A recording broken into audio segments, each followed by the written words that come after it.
Good morning. I'm saving my April Fool's Day Easter joke for the right time. Like, Jesus, I'm dead. Just kidding. April Fool's Day. That was not the right time, but I'm prepping you for when I say it the real way. When I say it again, I want to make sure you laugh.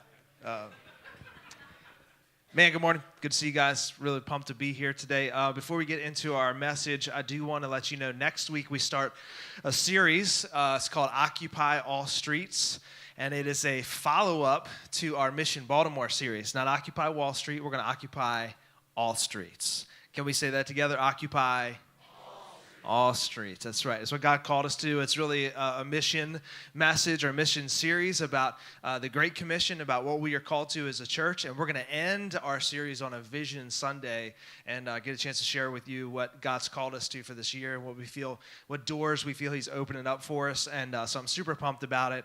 This series is going to be fire. It's going to be fantastic. So it starts next Sunday. So don't miss it. Don't miss any of those Sundays. It's going to be a lot of good stuff that you really need to be a part of. So let's jump into our message for today, Fixer Upper. We're wrapping it up. We're going to be talking today about some enthusiasm killers, which I'll get to in just a moment. But has anybody ever seen the show Love It or List It? Love It or List It? You guys fans of this show? Who's fans of the show? Just show me your hand real fast. All right. I know what kind of people you are. So Love It or List It. People have a house and they're not satisfied with it. One of the guy here, he's an agent, and so he's looking for a new house that he can sell the people that will satisfy all their needs. And this lady is a designer, and she's trying to take their existing house and renovate it to where it will meet their needs. And at the end of those two processes, they'll either love the house that they have or they'll list it and buy the new one. Now, my one bugaboo with this show is the lady, her right there, is her as a person, like her whole being. I'm just kidding. All right, so here's my deal. At every point in the show, there is an unexpected problem that occurs. Am I right? You know? And they had this one thing that they thought, hey, we have some extra budget and we're going to buy you the plasma TV. It's going to be great for the man cave. We're going to buy it. It's going to be great. And the guy's like, oh, man, this is awesome. This is great. When they get to the part of the show where there's this unexpected problem, they say, oh, no, what are we going to do? I have to get the homeowner. She brings them in. She says, look, we didn't know this was going to be here, so it's either the TV or the plumbing. You decide.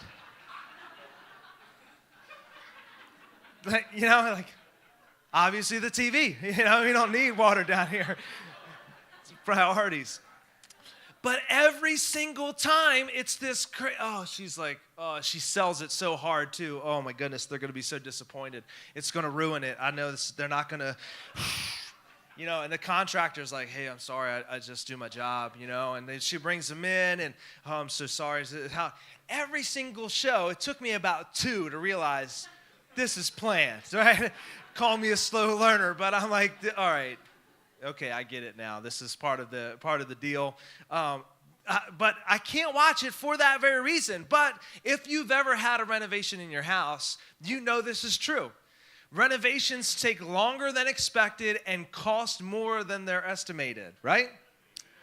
They always take longer than you think. They always cost more than you estimated. They always blow your budget. It's just the reality of it, because when you start peeling back layers, you realize, wow, there's more work here than I thought, and it's going to take longer than I realized. And so to make any renovation happen, whether it's on a TV show, whether it's actually in your house, or if it's a life renovation, which we've been talking about in this series, it's going to take some patience.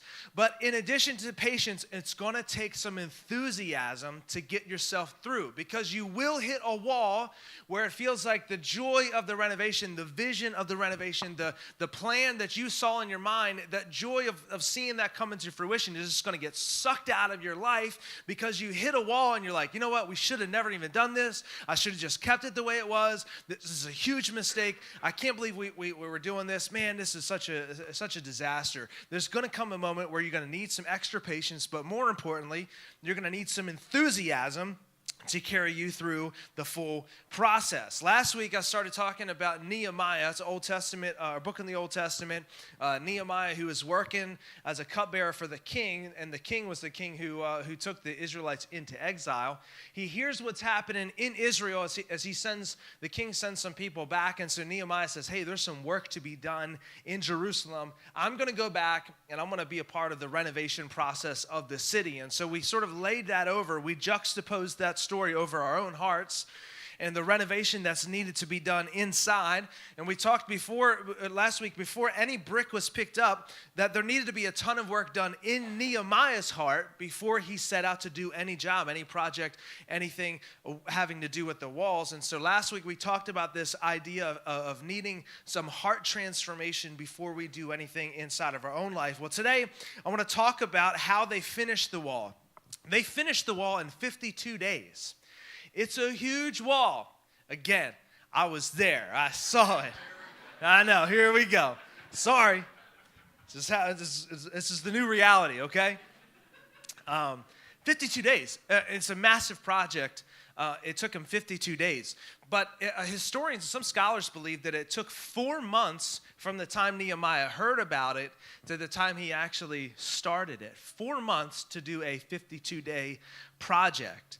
That's a long time of preparation. And so to last week's point, there's a lot of preparation that needs to happen before we can do anything. A lot of the projects, a lot of the renovations that God did in people's lives took a long, long time to come around, to germinate. Think about this. It took 80 years for God to speak to Moses. He was 80 years old when he saw the burning bush. That's a long time, right? 80 years. Jesus didn't start his ministry until 30 years. David waited 15 years from the time he was anointed king to the time he sat in the throne. 15 years he ran from Saul like he was, because Saul wanted to kill him. Check this out. Historians believe that the trees that Noah used to build the ark were the trees that he planted earlier in his life. Noah was hundreds of years old by the time he did that. But think about this. He had to wait for the trees to grow that he planted so that God could call him to cut them down and use them for the project. Just because God showed you something doesn't mean it's going to happen right now. You're going to get a what? I had a lot of stuff in my life. I was like, oh, man, God's doing this. And it takes another 5 years, Thanks, man. Just don't tell me about these anymore. Just do it, So here's the point. Your prayer is preparing you. So what you're praying about is preparing you right now. There's a preparation process that needs to happen before something happens. But I want to jump ahead to the 4th chapter and show you there's a very, very key moment in this process. Nehemiah chapter 4, verse 6. And it's a key verse because they hit some unexpected problems, but it shows you how they overcame these problems. Let me show it to you. Nehemiah 4, verse 6. At last, the wall was completed to half its height, so this is halfway through the process, around the entire city, for the people had worked with what? Enthusiasm. They had worked with great enthusiasm, and they needed to keep that level of enthusiasm up because they had a lot of struggles, a lot of barriers, a lot of unexpected problems along the way. And so they needed this enthusiasm to get them to the place where they could have some success. And so they completed the wall all the way around the city to half its height, and eventually they finished it all the way to the top. But they did it because of enthusiasm. And what is enthusiasm? Webster defines it as an intense or an eager enjoyment or an interest in something. And so they were enthusiastic, they were passionate, they had an intense enjoyment to see this happen or an interest to see the wall rebuilt. Life renovations are going to hit an unexpected problem. It's guaranteed, a barrier, an expense. It's going to cost us something more than we thought it was going to cost us. That the secret to pushing through these life renovations that God has in us is an enthusiasm. Keeping our joy at a level to where it doesn't sink below a certain threshold. And so we need to keep enthusiasm. Today I want to talk to you about some enthusiasm killers. I want to talk to you about 5 specific enthusiasm killers that's going to try to stop the work that God is already doing in your life. He's doing something right now or you would not be in this room. Even if it's your first day, you're kicking the tires on faith and church and Jesus, and you're still trying to figure all this stuff out, and you feel somewhat like this doesn't apply to you. Let me tell you this. You are in the room or you are watching this online, God is already doing a work in your life, even if this is the very first time you've heard about this. He's already doing something in you. But there will come an unexpected problem, a barrier that tries to stop his work in your life. And I want you to know you have to keep your enthusiasm up. You have to keep your joy at another level. And there's going to be some enthusiasm killers to try to stop that process from happening. First enthusiasm killer, if you're taking notes, is comparison. Number one, comparison. There's nothing going to suck the joy out of your life like open up Instagram and seeing somebody who's doing something 10 times better than you're doing it, right? Like, man, I love my new car. This Fiat is awesome.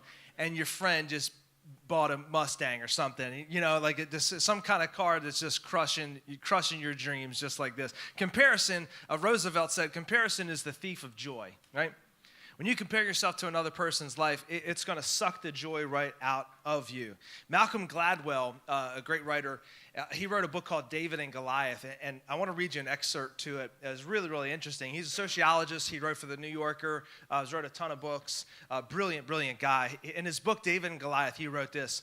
He talks about the power of comparison and the tricks that our minds play on us. He said this, which do you think has a higher suicide rate? Countries who declare themselves to be very happy, countries like Switzerland or Denmark, Iceland, Netherlands, Canada, or countries like Greece and Italy, Portugal and Spain, whose citizens describe themselves as not very happy at all. Which of those different countries do you think has a higher suicide rate? He said, surprisingly, the answer is the countries that call themselves happy countries.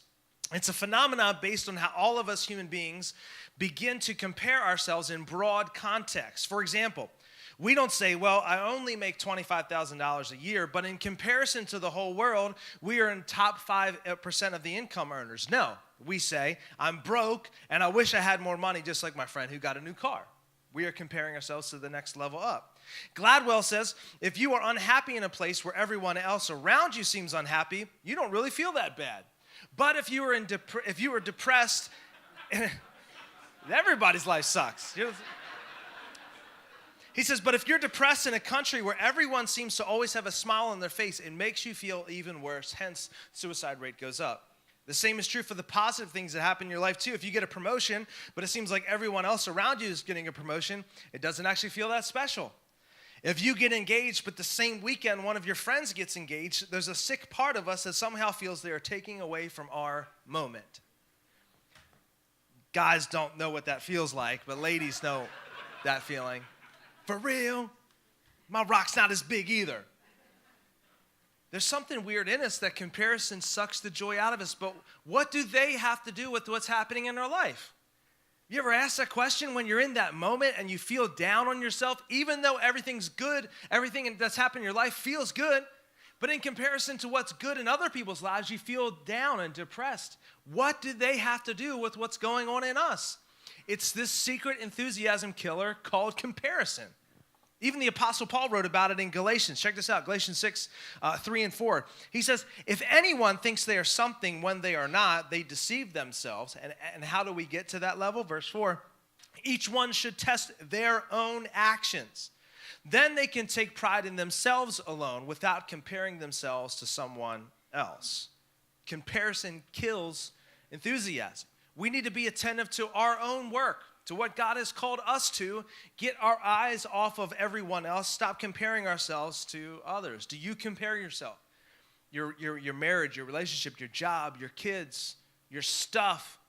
Are you comparing yourself to others around you? Comparison always makes you feel like you're losing. It steals your progress. It's an enthusiasm killer. Excuse me. I get choked up when I'm thinking about this stuff. Stop comparing yourself to others. But you also shouldn't compare yourself to yourself. Have you ever said, I should have been further along by now? I should have gotten through this. I should not be facing the same problem over and over again. I should have gotten that promotion. I should be further along. I should have had a house by now. I should have had a career. You can compare yourself to your own expectations and still feel just as depressed. You don't need Instagram and Facebook to bring you down. You can look in the mirror and say, man, I thought I would be different. I thought I would have done. I should have been there. You need to remove that word from your vocabulary. God has you right where he needs you. He has you right where he wants you. You keep striving after him. He'll take care of you every step of the way. Be free of comparison. It's enthusiasm killer. Number two, enthusiasm killer number two is the grind. The grind. Rise and grind, right?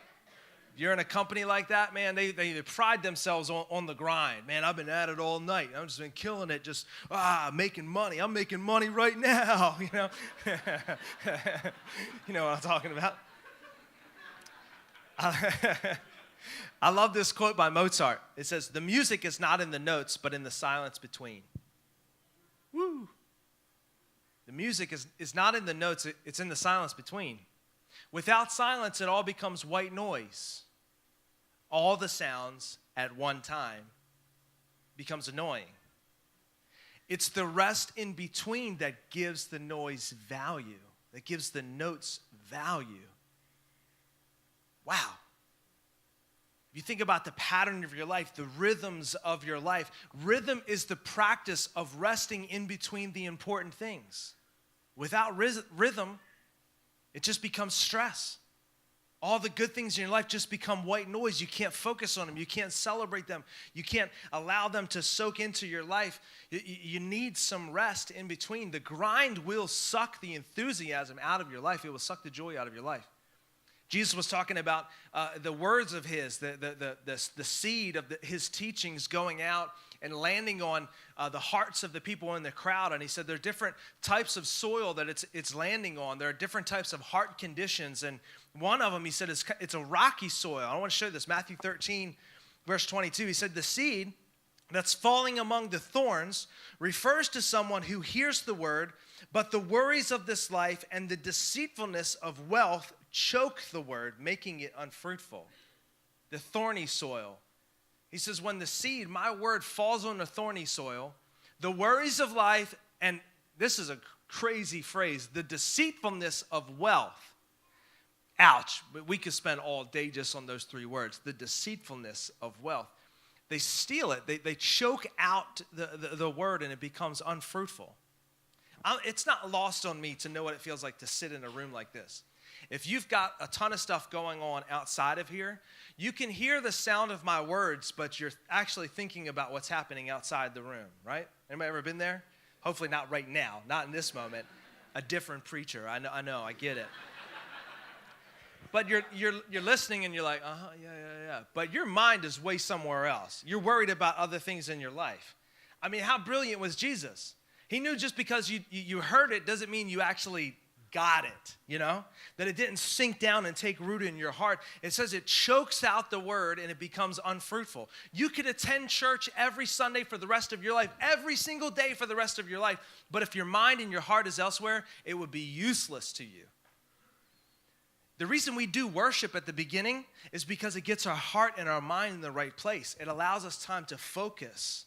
If you're missing the worship part of the service, you're missing a huge part of the service because you're coming in and you still have the worries and the stresses and trying to get your kids dressed and zipped up and, oh man, you wore that. You have unmatched socks. Your shoes are on the wrong feet. It doesn't matter. Get checked in. Boop, there, down the road. Go.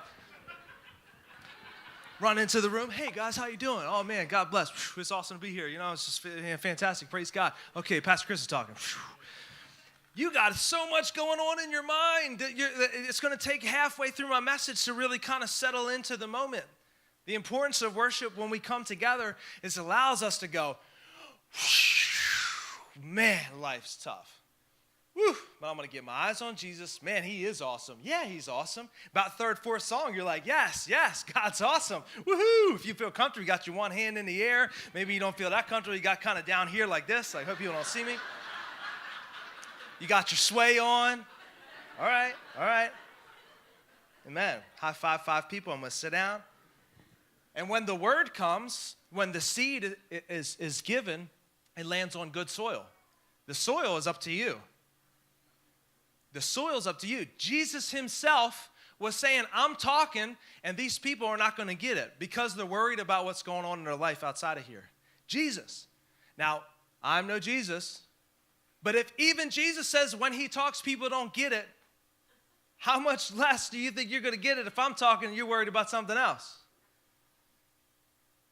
It's the reality of it. If we're grinding so hard that we have the worries of our life occupying our mind, it's never going to take root.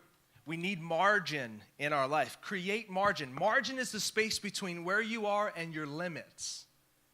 If you have no time between yourself and your limits, you have no margin. You probably have a lot of stress. Here's a novel idea, a very practical idea. Leave earlier than you need to leave. It'll pay dividends. I'm telling you, it's crazy. You're like, well, I know it only takes me 9.5 minutes to get from here to there. Leave 15 minutes and watch how awesome it is. You drive slower. You let people merge. Merge. I'll go. I got Brian Regan all day up here. Just merge. Go ahead, merge. You get there and you're like taking your time, you know, you're kind of just fixing yourself. I feel good. You walk in, you can talk to people before church starts, before work day begins. You're just hanging out. Man, I still got 5 minutes. This is awesome. That's called margin. Margin produces peace. You need margin in your life. Financial margin, margin in your time, margin in your relationships. You may have too many friends. Seriously. I got to spend time with Ann. I don't get to see Ann all that often. And Jody, man, she's blowing me up. I got to spend time with Jody. And Jessica, she's been asking me for the past like 10 months to get together. You may have too many friends. You may say, look, I'm sorry, we can't hang out right now. Or maybe let's all hang out on one night together. Because I can't deal with this. You guys are killing me right now. You may have too many friends. You need margin in your relationships, your time, your finances. If you spend every dollar you make, Proverbs calls you a fool. Not me. Proverbs calls you a fool. You need margin. Margin produces peace. All right, I spent too much time on that one. Number 3, enthusiasm killers. You guys tracking with me? All right, enthusiasm killer. Number 3, sin. Now, this is an obvious one, so I'm not going to spend a ton of time on this. But the third enthusiasm killer is sin. If you have secret sin in your life, it's going to suck the joy out of your life. It'll suck the enthusiasm out of your life because you're contemplating, am I forgiven? I don't feel forgiven. You know, I ask God to help me with it, but I don't feel like it. I wonder if I should tell somebody. No, maybe I don't tell anybody. I don't know what, me? You talking about me? It robs your thoughts and your minds, your joy, your enthusiasm. It's like putting a tiny pinhole in a balloon. What happens to the balloon? It begins to sink, and it begins to shrink to the pressure of the outside surroundings. Secret sin in your life does that. It deflates you. It brings you lower, and you begin to succumb to the pressures around you. If you have a secret sin in your life, you need to get it out. You need to confess it. Confess it to another. I know I mentioned it earlier. Man, James 5:17, we confess our sins one to another so that we can find healing. I had somebody call me up this week and tell me something they had never told anyone else. And this happens every once in a while. But they told me some things that happened in their life as a child, 4 or 5 years old, that they've never been able to get over. And it's haunted them for the last 40 years. Something happened as a child that they didn't understand, they couldn't comprehend, that their child brain didn't have a place to put it. As an adult, you can kind of categorize some of those traumatic things, but as a child, they had no place to put it. And so they confessed this moment to me, and you could hear the healing on the other side of the phone. Tears of healing just coming out. You could hear at the end of the conversation, this person just, this deep breath of air. You could feel the healing in their lungs. You could feel them breathe for the first time without this restrictive oppression and shame on them. If you have secret sin in your life, you need to get it out. Confess it to God. Confess it to another. The right person. Don't just grab Joe Schmo. That's bad. That doesn't end well. But the right person, I'm gonna show you this real quick in the Psalms. Psalm chapter 32, David was dealing with a secret sin. King David was dealing with secret sin. Psalm 32, he says, "Blessed is the one whose transgressions are forgiven, whose sins are covered. Blessed is the one whose sin the Lord does not count against them, and whose spirit is no deceit." Verse 3, he says, "But when I kept silent," listen to the words he uses here. "When I kept silent, my bones wasted away through my groaning all day long. For day and night your hand was heavy on me. My strength was sapped as in the heat of a summer." Verse 5, "Then I acknowledged my sin to you, and I did not cover up my iniquity." That's what we do in shame, aren't we? We're covering it up. I don't want anybody to know because they're going to think lesser of me. They're going to think that I'm not a good person, I'm a bad human being. They're going to look at me like, oh, man, really? We cover it up. He says, you know what? I confess it. I acknowledge it. I didn't cover it up. He says, I will confess my transgressions to the Lord, and you forgive the guilt of my sin. Listen to the word choice. When I tried to hide it, it just sapped the strength out of me. It's an enthusiasm killer. If you have a secret sin in your life, you have to confess it. Your sin is killing your enthusiasm, the work that God's trying to do in your life. Fourth enthusiasm killer, if you're still taking notes, negative people. Ooh, you guys know some too, huh? Negative people. All right. Story. I was on a plane a couple weeks ago, flying to a really special place. So we fly to New York, and from New York to Tel Aviv, and it's a 10-hour flight through the night. It's like midnight. I'm thinking, all right, I'm ready to go to sleep. You know, I stayed up all night. I'm going to sleep through the night. It's going to be awesome. So I got my awkward neck pillow on, ready to fall asleep like this. You know, I'm sitting here. Lori's here. We got all our stuff set up. We're good to go. Sitting on the runway, and we hear the pilot come on. Oh, we just been cleared for takeoff. Stewardess, get ready for takeoff. So you hear all these click sounds behind you. Everything is good. It's a silent moment. I'm ready to go. It's going to be awesome. Set my Coldplay playlist on. Puts me to sleep every time. And in this silent moment, I hear this noise. And it happened just like this. The guy sitting across the aisle from me throws up everywhere. Violently. That's all. I just froze. It's all over. It's in my hair. It's down my side. I should have just shaved it off right then, right? Just, I'm done. You can have it, buddy. There you go. Down my side. It's on my pants. My shoes are off because I'm ready for the long nap, you know. I found throw up in the cuff of my jeans. I'm only going to tell this story one time, so I want to get all I can out of it. It was gross. The lady in front of me is hysterical. I think she got it worse than I did, but man, she lost it. It was bad. And I'm glad I didn't lose it because there were people on our trip that were sitting across the plane, and they were like, hey, you're the guy that got threw up on, right? Like, yeah, that's me. They're like, you handle that like a champ. I was like, I'm glad I didn't, knock him out because that's what I wanted to do. What are you doing, man? Negative people, you have to be careful with negative people because they will want to spew their sickness on you. See how I tied that in?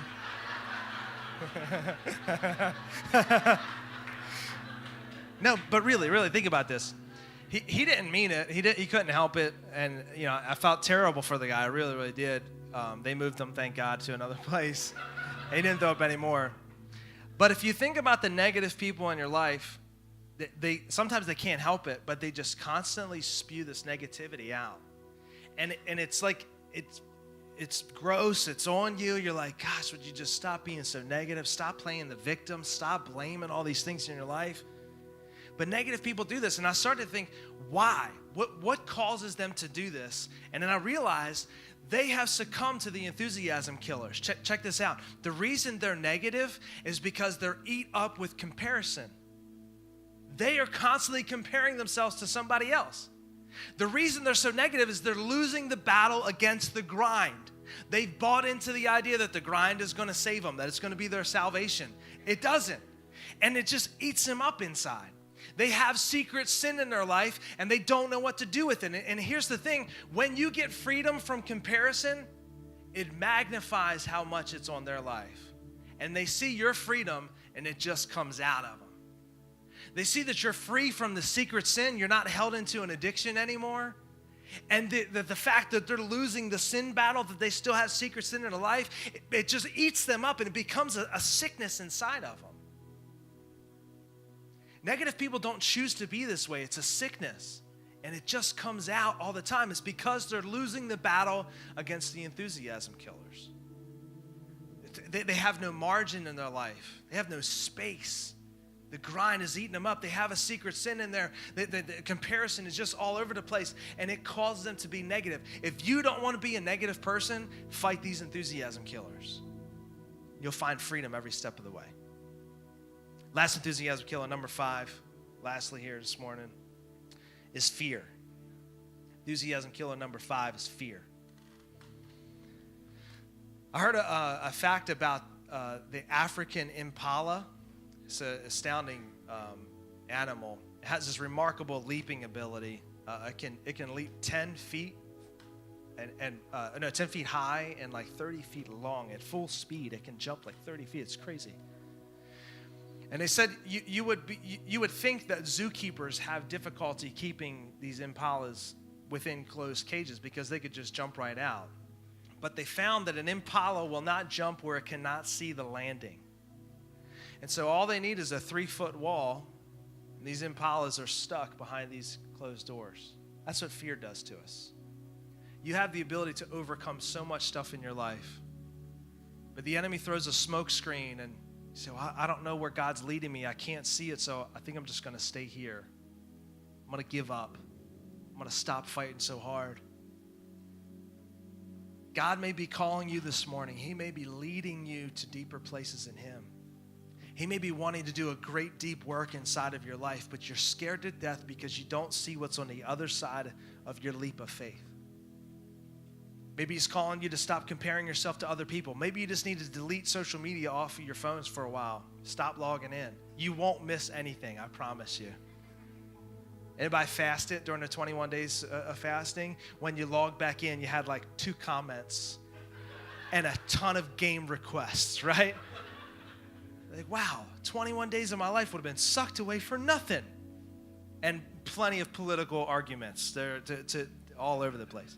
You're not going to miss it. Maybe God's calling you to get comparison out of your life. Maybe to make some tough decisions. Maybe He's calling you to make some margin in your life. Maybe for time, maybe you need to give up a couple things. Choose what you need to sacrifice. Maybe it's a relationship. Maybe it's financial. Maybe it's a time thing. Maybe He's calling you to deeper places in Him by creating some margin. Maybe it's a secret sin that's plaguing you, like a cancer inside your soul. It's eating you up. And maybe He's calling you to a place of freedom to get away from the hold on it.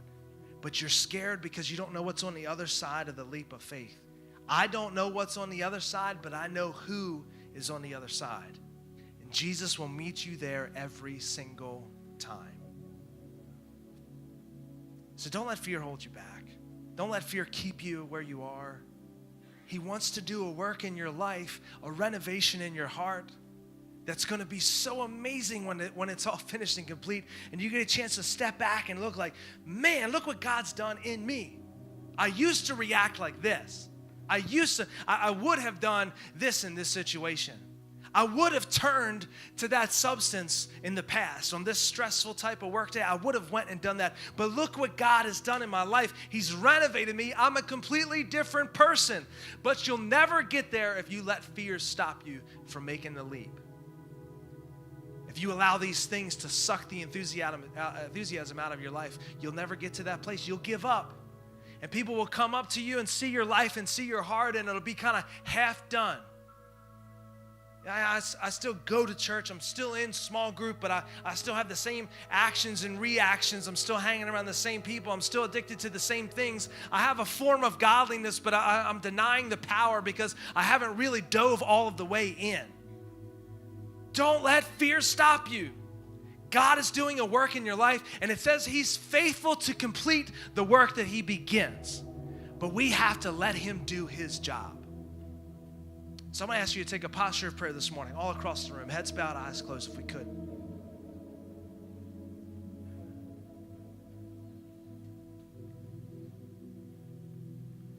First group I want to ask this morning, I want to talk to 2 groups in the room today. First of you is those of you that have lost your enthusiasm, have lost your joy.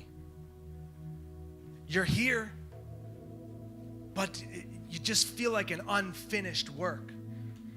You're still struggling with the same addictions. You're still going back to the same substances. You're still surrounding yourself with the same group of people.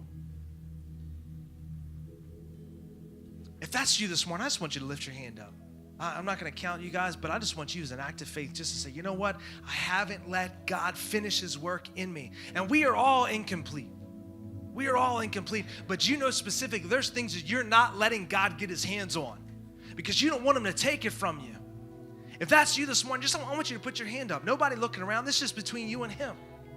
As your hand goes up, I want your heart to open just the same way. Let him finish the work that he started in you. You can put your hands down. Second group of people in here are the ones that don't have a relationship with God at all yet. You're thinking, man, PC, what do you know about me? Mr. Guy on stage, you don't know what's happening in my life. I am confident in this, that he has begun a good work in you, and he wants to finish it. But your next step this morning is to begin a relationship with him, to allow him into your house, allow him into your heart to do the work to do. So this morning, if that's you, you want to begin a relationship with Christ today. You've never submitted yourself to him. You've never opened your heart to him. On a count of 3, I want you just to raise your hand up high. 1, know that he loves you unconditionally. 2, there is nothing you could ever do to change it. 3, just slip your hand up. Begin a relationship with him. Thank you for those hands all across the room. 1, 2, 3, 4. Awesome. Awesome. Awesome. You can put your hands down. Heads bowed, eyes closed all across the room. I want us to pray this prayer together. As these words come out of our mouth, let's open our hearts up to him in such a deeper way. Those that are allowing him to finish the work that he's begun in your heart, pray this prayer hard this morning. Those that are beginning a relationship with Jesus, pray this prayer hard this morning. It's the greatest prayer you will ever pray. Repeat this after me. Say, Jesus, thank you for a new beginning. Thank you for a fresh start. Come into my heart and make me new. I admit I can't do this on my own. I need you. I confess that I'm not perfect, but in you, I am forgiven. So today, I am brand new. In Jesus' name, amen. Can we celebrate with those people who made a commitment for Jesus this morning? Woo. Robin's going to give us a couple things. I'm going to pray us out this morning before you leave. Robin? Yeah, just 3 tiny things. If you're a regular attender, you know that we have these awesome mugs for our first-time guests. So if you're a first-time guest, come see us at the Next Steps table. Also, if it's your second time, we'd love to know that as well. And we have this great t-shirt. Ooh, ah, yes, it's wonderful. Very soft. And the third thing is for our regular attenders, we just love and appreciate so much your generous giving. And so we have our tithe boxes here on the way out. You can also give online, text to give. We love you guys. Thank you so much. Pastor Chris. All right, let me pray you guys out of here. Lord, thank you so much for your goodness, for your grace. Thank you for your love for us always. I pray your love be just shadow everyone in this room. Just saturate their life in it. Keep us until the next appointed time. We love you. Pray all these things in your name, Jesus. And everybody said, love you guys. Have a great week.